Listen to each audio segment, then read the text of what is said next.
నూనెపల్లి స్వర్గధామము ఒక 8 కౌన్సిల్ వార్డులకు సంబంధించి ఇది ఉపయోగపడుతూ ఉంది. అయితే స్థలం చాలా కొద్ది దీంతో పోల్చుకుంటే. ఆ రోజుల్లో నూనెపల్లి చిన్న ఊరు కాబట్టి ఆ రోజుకు సరిపోయినట్టుగా అనుకొని ఉంటారు పెద్దలు. కానీ ఇప్పుడు పట్టణం పెరిగే కొద్దీ ఈ ఇబ్బంది అనేది జరుగుతూ ఉంది. అందుకనే గతంలో సమాధులు అవి కట్టుతూ ఉండేవాళ్ళు. ఆ సమాధులు కట్టేదాన్ని మానేసి మామూలుగా కాల్పులు కానీ లేదంటే గుంతలు తీసి పుచ్చుకోవడం కానీ ఆ పద్ధతుల్లో అది ముందుకు పోతూ ఉంది. ఏది ఏమైనప్పటికీ ఈ యొక్క స్వర్గధామం అనేది మంచి డెవలప్మెంట్ కావాలా. పైగా రాష్ట్ర ప్రభుత్వం కూడా ఈ మధ్యన ఒక స్టేట్మెంట్ ఇచ్చింది. మొత్తం రాష్ట్రంలో ఉన్నటువంటి ఈ శ్మశాన వాటికలన్నిటినీ అభివృద్ధి పరచాలా అని. అందులో భాగంగానే మన నంద్యాల పట్టణంలో ఉన్నటువంటి ఈ నూనెపల్లి ప్రాంతంలోని ఈ యొక్క స్వర్గధామాన్ని అభివృద్ధి పరచాలనే దాంతో ఈ యొక్క ఉన్నటువంటి పెద్దలు ప్రజానీకం అనుకున్నారు. ఈరోజు ఉదయం మన మున్సిపల్ కమిషనర్ గారు కూడా వచ్చి ఈ అంత పరిశీలించి ఇందులో ఏమేమి అవసరాలు ఏమిటి అని అడిగాడు. గతంలో కూడా ఒకసారి వచ్చారు. వచ్చినప్పుడు ఈరోజు మధ్యలో నుంచి మన సుంకులమ్మ దేవాలయానికి కూడా రస్తాగా ఉండడం కూడా కొంత స్థలం అనేది తగ్గిపోయింది. ఏది ఏమైనా ఒకవైపు శ్మశానము, మరోవైపు కర్మకాండ జరుపుకోవడానికి కొంత స్థలం ఉంది. ఆ స్థలంలో మామూలుగా మహిళలకు పురుషులకు బాత్రూములు లాంటివి, అట్లాగే కర్మకాండకు సంబంధించి బ్రాహ్మణులు వచ్చినప్పుడు కొన్ని పద్ధతులు ఉంటాయి హిందువులకు సంబంధించి. ఆ పద్ధతుల ప్రకారంగా వాళ్ళు వేద మంత్రాలు అవి చదవడము ఇట్లాంటివన్నీ కూడా చేసుకోవాల్సిన ఆ వసతులు అనేవి అవసరం ఇక్కడ. అందుకని కమిషనర్ గారి దృష్టికి తీసుకుని పోయాం. అట్లాగే వచ్చే నెల 1వ తారీఖున మంత్రి గారు కూడా వస్తారని మాకు విషయం తెలిసింది.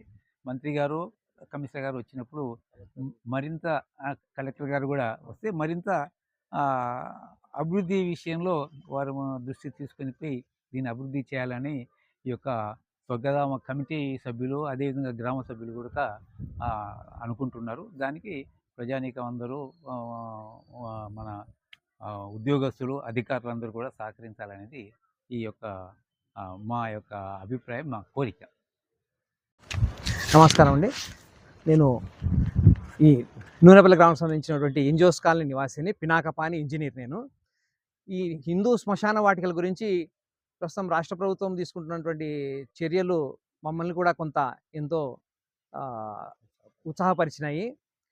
ఈ యొక్క స్వర్గధామం నూనెపల్లికి సంబంధించినటువంటి హిందూ శ్మశాన వాటికను గత 27 సంవత్సరాలుగా కమిటీగా ఏర్పడి దీన్ని అభివృద్ధి పరుస్తూ వస్తూ ఉన్నాము. దీంట్లో శ్రీ తోట పార్థులు గారు ప్రెసిడెంట్గా ఉంటూ మొదటి నుంచి కూడా ఎంతో సహకరించి, లాయర్ శంకరయ్య గారు, తర్వాత మన తోట మద్దులు గారు, వీళ్ళందరూ కూడా ఈ శ్మశాన వాటికకు ఎంతో సహకరించడం. నేను కూడా ఒక ఇంజనీర్గా అప్పట్లో జన్మభూమి కార్యక్రమంలో ఈ కాంపౌండ్ వాళ్ళ నిర్మాణానికి ఫండ్స్ను సొంతగా ఇక్కడ ఉన్నటువంటి మా ప్రజానీకం కొంత వేసుకొని మిగిలిన సగం డబ్బు ప్రభుత్వం వాళ్ళు భరించి దీన్ని చాలా కష్టపడి డెవలప్ చేసుకుంటూ ఇక్కడ ఉన్నటువంటి స్థలాన్ని కూడా కబ్జాకు గురి కాకుండా కాపాడుకుంటూ చేసుకోవడం జరిగింది. కానీ అప్పుడున్నటువంటి ఆ పరిస్థితుల రీత్యా మేము అంత చేసుకున్నాము. కానీ ఈరోజు ప్రస్తుతం మళ్ళీ అధికారులు కానీ ప్రభుత్వ యంత్రాంగం కానీ ఈ యొక్క హిందూ శ్మశాన వాటికల అభివృద్ధికి చాలా చక్కగా తోడ్పాటు అందిస్తామని చెప్పడంతో మాకు ఉత్సాహం వచ్చి ఈరోజు కమిషనర్ గారిని కూడా ఆహ్వానిస్తే ఆయన వచ్చేసి ఇక్కడ ముందు చిన్న చిన్న ఈ రిపేరీ పనులు, చెట్లు శుభ్రం చేసుకోవడము, రంగులు వేసుకోవడం వరకు మీరు చేయండి. తర్వాత ప్రభుత్వం నుంచి రావాల్సినటువంటి మేజర్ నిధులను, మంచి నిధులను మీకు టాయిలెట్స్ కానీ, తర్వాత గదుల నిర్మాణం కానీ, నీటి వసతి కానీ, రోడ్లు నిర్మాణం కానీ లోపల వీటన్నిటికీ కూడా అంచనాలు వేయించి ఇంజనీరింగ్ విభాగం ద్వారా మీకు ఫండ్స్ వచ్చేలాగా ఏర్పాటు చేసి వాటి పనులు మేము చేపడతామని మాట ఇవ్వడం జరిగింది. అంతేకాకుండా కమిషనర్ గారు మా కమిటీ సభ్యులందరినీ ఎంతో సపోర్ట్ చేస్తూ సహకరిస్తూ మేము ఈ యొక్క చిన్న చిన్న రిపేరీ పనులను, రంగులు వేయించుకోవడానికి కావాల్సినటువంటి ఫండ్స్ను ముందు సొంతగా ఏర్పాటు చేసుకోవడానికి ఎంతో ఉత్సాహపరిచి అందుకు విరాళాలు సేకరించుకోండి మీరు కొంతవరకు అని తన వంతుగా శ్రీ బండి శేషన్న గౌరవ కమిషనర్ గారు వారి ముందు 5,000 విరాళం ఇచ్చి మమ్మల్ని ఎంకరేజ్ చేయడం జరిగింది.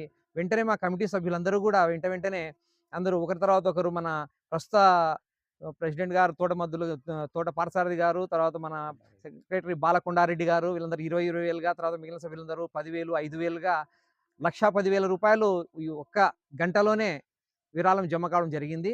దీంతో దీన్ని శుభ్రంగా ఏర్పాటు చేసుకొని తిరిగి 1వ తేదీన ప్రభుత్వం అధికారికంగా కమిషనర్ గారు, కలెక్టర్ గారు, మంత్రి గారు కూడా ఈ కార్యక్రమానికి రావడం జరుగుతుంది. అప్పుడు ఈ అభివృద్ధి కార్యక్రమాలన్నింటినీ కూడా వారు మమ్మల్ని ఎంతో ఆహ్, మా ఆశలను ఉత్సాహపరిచే విధంగాను, ఇది మాకు తగిన విధంగా ఈ అభివృద్ధి కార్యక్రమాలన్నీ వాళ్ళు చేపడతారని మేము ఆశిస్తూ సెలవు తీసుకుంటాం. ఈ శ్మశాన కమిటీకి ప్రెసిడెంట్గా దగ్గర దగ్గర 10-15 సంవత్సరాలు చేస్తున్నాను నేను ఇక్కడ. అయితే ఈ శ్మశానము ఎకరా 90 సెంట్లు ఉంది సార్. ఇది ఎకరా 90 సెంట్లు ఉంటే 30 సెంట్లు రోడ్డుకు పోయింది, ఒక 5 సెంట్లు పైగానే కాల్చే షెడ్డుకు పోయింది, తర్వాత మున్సిపాలిటీ కాలువ పోయింది వారంబుడిత, అన్ని పోంగా ఒక ఎకరా 30 సెంట్లు మాత్రమే ఉంది. ఎకరా 30 సెంట్లు ఉంది కాబట్టి సమాధులు నిషేధించినాం, సమాధులు లేవన్నమాట. సమాధులు కట్టడం ఏదన్నా డెవలప్ చేయాలంటే ఇక్కడ ఈ ఖాళీ స్థలంలో చేయాల్సిందే. ఎందుకంటే అది ఎకరా 30 సెంట్లలో గుంతలు పూడ్చే వాళ్ళే ఎక్కువ, కాల్పు వాళ్ళు తక్కువ. కాల్పు అయితే ఏ ఇబ్బంది లేదు, పూడ్చే వాళ్ళకు స్థలం తక్కువ కొద్ది ఇబ్బంది పడతారు. కాబట్టి ఆ స్థలాన్ని ఏం చేయకోకుండా ఏదైనా డెవలప్మెంట్ ఇక్కడ లోపల డ్రైన్ చేయాలి. ఉన్నారండి, నా పేరు బాలకున్నారండి. ఇక్కడ శ్మశాన వాటికి జనరల్ సెక్రటరీగా ఉన్నాను. ఈ అభివృద్ధిలో పాల్గొనాలని కొంచెం ఇంట్రెస్ట్గా దిగినాము. ఈరోజు ఉదయం కమిషనర్ గారు విజిట్ ఇచ్చారు. వచ్చి మీ వంతు ఏం చేస్తారని అడిగినారు వాళ్ళు. కమిషనర్ గారు అడిగితే కమిషనర్ వంతుగా ఒక 5,000 విరాళం ఇచ్చారు. తర్వాత మా సభ్యులు కూడా అందరు కలిసి తమ వంతుగా సాయం చేశారు. దాదాపు 1,10,000 వరకు 15 నిమిషాలు వాగ్దానాలు నెరవేర్చాము. దానికి ఆ ఫండ్తో మెయిన్ పెయింటింగ్స్ అందుకు చేయాలనుకుంటున్నాము.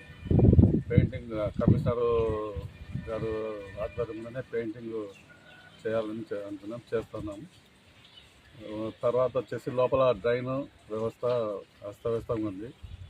తర్వాత రోడ్లు కూడా కమ్యూనిటీ సరిగ్గా లేవు, 51 అడిగాము. సాయిల్ ఫిల్లింగ్ ఉంది, సాయిల్ ఫిల్లింగ్ చేస్తామన్నారు. అన్నీ 15th ఫైనాన్స్లో పెట్టేసి చేస్తామని చెప్పినారు. లేడీస్కి టాయిలెట్స్, వాష్రూమ్స్, జెంట్స్కి కూడా కర్మక్రియలు చేసుకోవడానికి అందులో కార్యక్రమం చేస్తున్నారు. ఇవన్నీ ఇక్కడనే జరగాలని మేము ఆలోచన చేస్తున్నాం. వాళ్ళు కమిషనర్ గారు కూడా దీనికి మీరు ఏమేమి కావాలో చెప్పండి, దాని గురించి మేము మాట్లాడుతున్నారు. 1వ తారీఖు